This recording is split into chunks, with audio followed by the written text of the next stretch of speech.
Hello everyone. Today the main topic is economic models.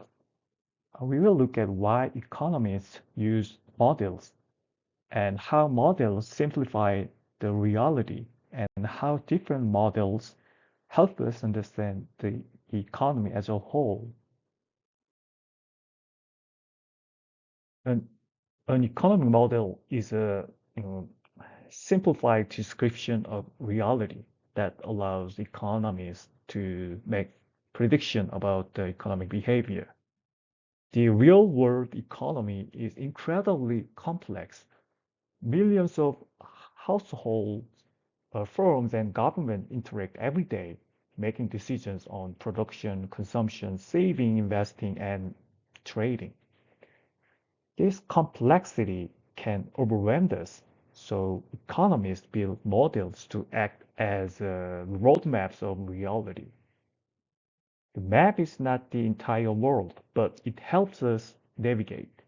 Similarly, models allows us to focus on essential relationship without getting lost in unnecessary details. We use models to answer questions like how do prices form? Why do recession happen?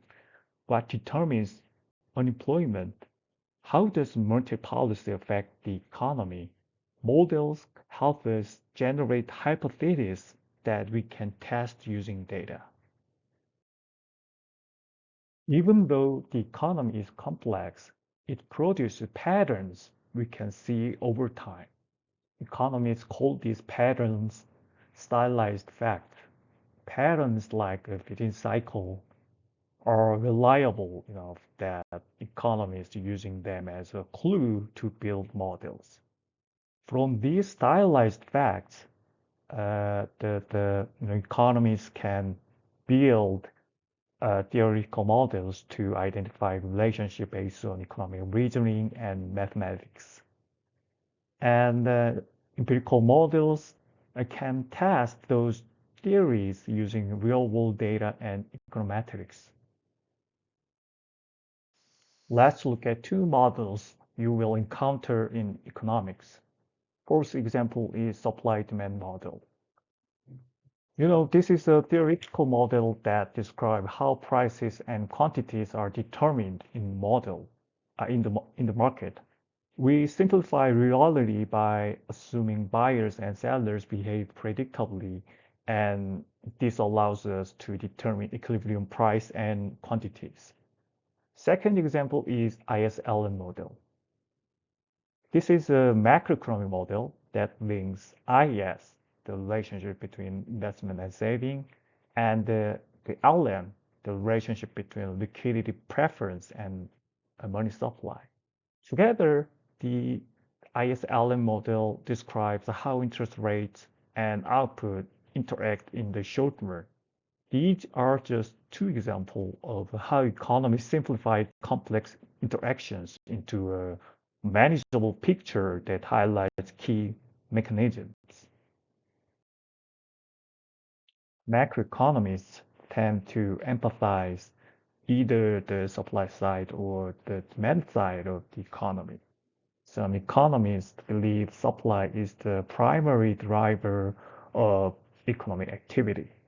In this view, demand tags along and adjusts to the productive capacity of the economy. Others emphasize the aggregate demand, like spending by household, businesses, government, and foreign buyers, as the main determinant of GDP in the short run. A complete macroeconomic approach requires understanding both perspectives.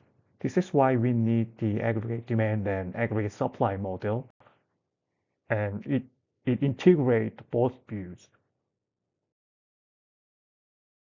Supply side economies often begins with Say's law, which states supply creates its own demand. The idea is that producing goods generate income, and this income becomes spending elsewhere in the economy. Especially neoclassical economies emphasize supply because in the long run, output depends on productivity, capital, labor, and technology. Prices and wages adjust naturally over time.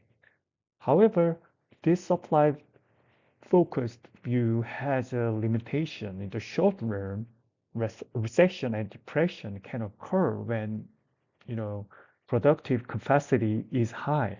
For example, the factories may be capable of producing cars, but if consumer demand falls sharply, the production will drop. So Say's law works well for long-run analysis, but not as well for short-run fluctuations. Demand-side economists are influenced by Keynes' law, which say demand creates its own supply. According to Keynes, firms adjust production based on demand for their goods. If demand drops during a recession, firms cut back on production and reduce hiring, even if they have the capacity to produce more. Keynesian economics applies well in the short run when recessions cause demand to fall or economic booms create more demand than firms can meet. However, demand alone cannot explain everything. If demand were, you know, the only factor, governments could simply spend more and eliminate recession immediately. But in reality, economies has limit. This is why we integrate both long-run supply limits and short-run demand fluctuation. The aggregate demand and aggregate supply model combines both perspectives. The ADAS model is one of the most important tools in macroeconomics because it gives us a unified framework for understanding both short-run and long-run dynamics. For example, the model explains how real GDP changes in the short and long run and helps us understand why recession occur and how the economy recovers. And we can analyze how government policies influence the economy using this model. Thank you for watching.